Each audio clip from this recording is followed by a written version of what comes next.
gracias. Nos encontramos con el señor Diego Rubio, magíster en Dirección de Centros Educativos, entre otros títulos universitarios, con experiencia como docente universitario y rector de una unidad educativa, quien nos va a acompañar con el tema de acerca de la vigencia de la metafísica después de las ideas modernas y contemporáneas. Para esto tenemos también un cuestionario en el que nos va a ayudar. La primera pregunta: ¿de qué manera el cogito pienso luego existo, afirmado por René Descartes, representa un punto de partida para la metafísica moderna? Gracias. Nosotros primero debemos partir por un concepto básico. La metafísica es una rama de la filosofía, entendiendo que la filosofía es el amor por la sabiduría, es el sentido de tener esa curiosidad por justificar o por saber por qué ocurren los diferentes hechos.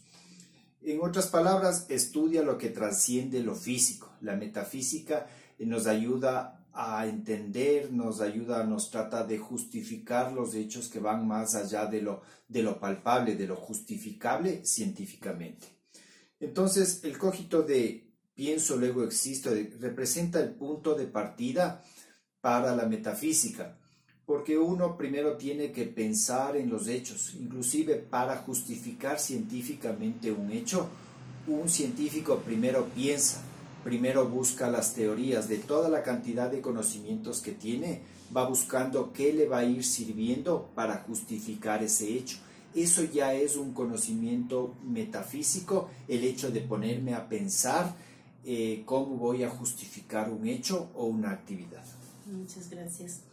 Otra: desde la afirmación de Baruch Spinoza, desde la teoría idealista, ¿cómo influye la identificación entre Dios y naturaleza en la reconfiguración del ser y la sustancia? A ver, aquí hay un dualismo de lo que trabaja Descartes. Descartes muchas veces trabajaba naturaleza por un lado, Dios por el otro lado, mientras que dentro de Spinoza lo que nos dice es que tanto naturaleza como Dios es uno solo. Nosotros debemos entender que religiosamente debemos entender que Dios creó la naturaleza, creó las plantas, los animales, luego le creó al ser humano, tanto hombre como mujer, y esto es parte de un proceso que se va dando. Entonces, dentro de esta manera, Spinoza nos da la teoría idealista, donde se está trabajando el hecho de que Dios y la naturaleza son uno solo. Si yo hago daño a la naturaleza, estoy haciéndole daño a Dios, y Dios está en cada uno de nosotros, y eso es también hacernos daño a nosotros mismos. Muchas gracias. Desde Leibniz, quien sigue la misma corriente y defiende el monismo, ¿qué sentido tiene hoy hablar de mónadas como fundamentos metafísicos de la realidad? A ver, entendido que mónada es juntar en una sola varias ideas. Entonces aquí se junta el hecho de la naturaleza y Dios en una sola. Entonces la mónada es el entender que es un solo núcleo, es un solo bloque, Dios y la naturaleza. Entonces de ahí empieza a trabajarse el hecho de la reconfiguración y de la unificación de teorías para ir justificando el hecho de empezar a trabajar donde Dios y la naturaleza son lo mismo. Muchas gracias. ¿En qué medida las propuestas de Luke, Berkey y Hume transformaron o debilitaron la posibilidad de una metafísica basada en principios universales y realidades independientes del sujeto? A ver, en lugar de buscar principios universales y realidades preexistentes, preexistencia quiere decir que ya son conocimientos que ya los veníamos dando.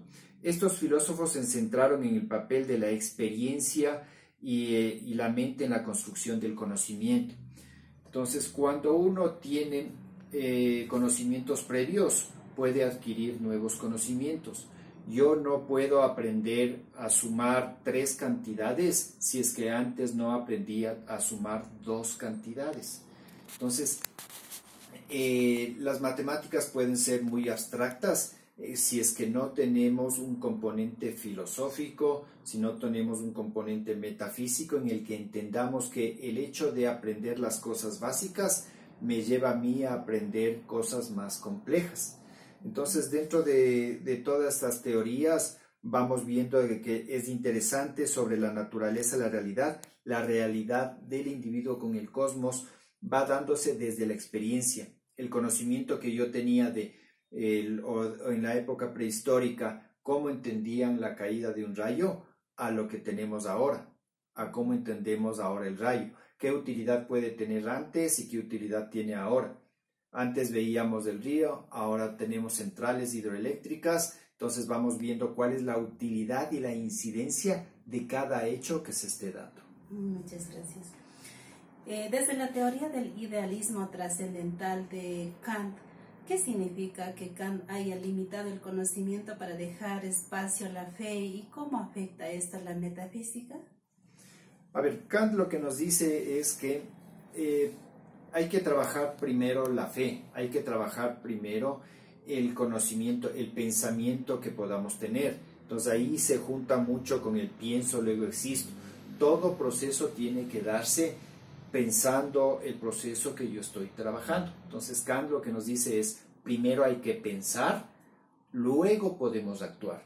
Tengo yo que pensar para luego hacer el proceso científico de demostración. Entonces hay que dejar a un lado solo el hecho científico, porque hay también que trabajar esa parte del pensamiento, esa parte de ir viendo la utilidad de la incidencia y la reflexión de cómo trabajar ese hecho que quiero demostrar científicamente. Muchas gracias. En cuanto a la edad contemporánea, ¿considera usted que la metafísica aún sigue siendo una disciplina relevante en la filosofía contemporánea? La metafísica sigue siendo una herramienta fundamental. Entendamos que la metafísica es parte de la filosofía, que es el amor por la sabiduría, en donde tenemos primero que reflexionamos sobre un hecho. Si yo quiero demostrar un hecho científico, pues primero tengo que pensar. O sea, me salió esa duda en mi mente, entonces yo ahí empiezo a manejar teorías en base de la experiencia que yo tengo para ir demostrando. El agricultor, él tiene la praxis, tiene la experiencia, él sabe, regresa a ver al cielo en la noche, sabe si es que ya viene época de lluvia, si es que ya es época de cosecha, si es que ya es época de siembra. Entonces a través de los Inti, del Inti Raymi, de la fiesta de la cosecha, de la fiesta del sembrar, en base de esa experiencia, el agricultor no tiene conocimientos científicos, pero sí la experiencia le lleva a determinar cómo curar al animalito que está enfermo. Cuando tiene la vaca loca, el ganado está enfermo, ellos le cuelgan a la vaca boca arriba o boca abajo y saben que con eso va a curarse. No será un hecho científico, pero es en base de la experiencia que ellos tienen. Entonces, desde ahí es que la metafísica, que es el conocimiento más allá de lo palpable, nos ayuda a entender los hechos científicos. Muchas gracias. Ahora, ¿cómo ha influido la teoría del neopositivismo lógico y su rechazo de las proposiciones metafísicas en el desarrollo posterior de la metafísica como disciplina filosófica? A ver, entendiendo que el neopositivismo es lo nuevo, o sea, podemos reemplazar la palabra neopositivismo por lo nuevo, entonces la nueva lógica. La nueva lógica es que la ciencia y el conocimiento del ser humano sigue avanzando, por lo tanto sigue justificando ciertos hechos que se van dando. Entonces, el científico ya justificó de por qué se siembra en ciertas fechas, de por qué se cosecha en ciertas fechas, cuándo es la época de lluvia, cuándo es la época seca. Entonces, desde ahí empieza a justificar los hechos que se dan en la naturaleza. Entonces antes la gente decía abril aguas mil, entonces por ahí todavía seguimos en el hecho de que las plantas siguen teniendo agua para que sigan creciendo, entonces no es época de cosecha. Entonces desde ahí van justificando, van haciendo que las nubes se mueven, que las corrientes marinas afectan al clima, entonces es parte del proceso normal de justificación de los hechos. Pero eso también nos da lugar a que el científico primero pensó, luego justificó. Entonces desde ahí vamos trabajando que la filosofía, la metafísica cae en pseudo problemas o en problemas falsos. Entonces la metafísica lo que hace es justificar ciertos hechos que no se están presentes dentro de los hechos científicos. Muchas gracias. Bajo las corrientes del idealismo y racionalismo, ¿cree que el idealismo hegeliano y el racionalismo subjetivista de Descartes dejaron algún legado útil para la metafísica actual o más bien marcan un punto de ruptura? Yo creo que no es que marcan un hecho de ruptura, lo que hacen es más bien afirmar de que se necesita de la metafísica como rama de la filosofía para ir entendiendo las cosas. El racionalismo de Descartes es buscar la razón, la justificación de cada uno de los hechos. Y el idealismo hegeliano, que es del filósofo alemán Hegel, va justificando dentro de su pensamiento filosófico la forma, la conducta del ser humano. No es la misma actitud frente a la vida de una persona, del musulmán, por ejemplo, a lo que nosotros los cristianos de Occidente. Entonces hay cristianos católicos en Occidente a los cristianos católicos de Oriente. Son dos maneras, tendremos las mismas escuelas, los mismos mandamientos, el mismo papa, pero a veces los pensamientos son diferentes en base de la experiencia que vivió esa comunidad o que vivió el pueblo. Entonces lo que hace tanto Descartes y el enfoque de la razón que tiene él, buscar la razón de los hechos, más bien justifican y dan empuje a un proceso de filosófico dentro de la metafísica que se está presentando. Muchas gracias. Ante el empirismo que de alguna manera limita el conocimiento a lo verificable por la experiencia, ¿es posible que la metafísica aún puede justificar sus afirmaciones sobre lo que está más allá de lo sensible? A ver, la metafísica ha sido tradicionalmente vista como la búsqueda del conocimiento. Entonces, la metafísica es eso, justificar todo hecho que se está presentando, tanto hechos físicos como los no físicos. Entonces, antes de justificar un hecho físico, hay que trabajar con la metafísica para ir buscando ciertas soluciones. Y los hechos que no son científicos, también igual la metafísica va buscando ese conocimiento. Por ejemplo, cuando existe un milagro. Entonces, parte de la metafísica es ir justificando por qué se dio ese milagro, por qué se dio esa curación milagrosa, si lo podemos llamar así.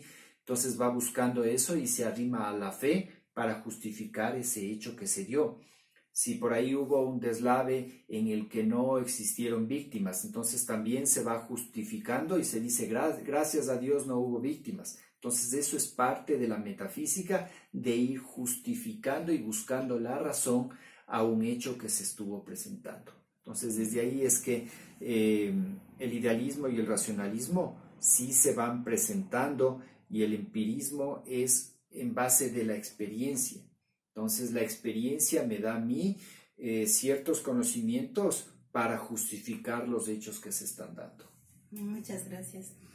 Ahora, hoy en día, ¿cómo se ven reflejados los pensamientos de los autores como Heidegger o Derrida en la recuperación o transformación de la metafísica frente a las críticas de la modernidad?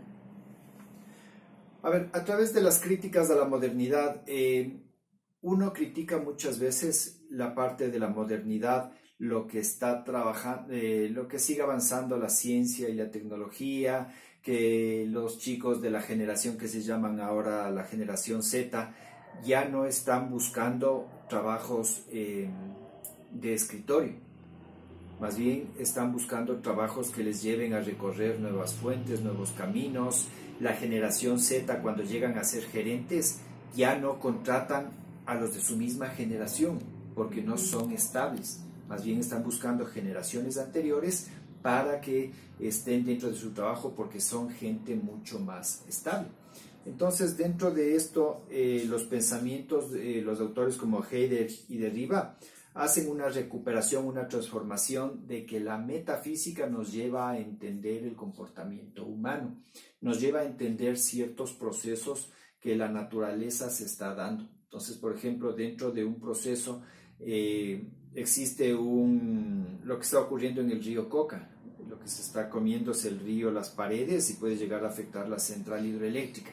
hay un hecho científico que están demostrando, pero también empieza a haber una reflexión humana de por qué se dio ese hecho dentro de ese lugar, por qué no se dio allá. Entonces es el pensamiento también de la gente, de la afectación que está teniendo para la gente de ese alrededor y cómo nos afecta a cada uno de nosotros. Muchas gracias, señor Diego Rubio, una vez más, agradeciéndole por haberme ayudado en este trabajo de ontología que aquí nos han ayudado para que podamos también nosotros desarrollar en la carrera de teología que estoy llevando en el segundo nivel de la Universidad Politécnica Salesiana. Muchas gracias. Encantados.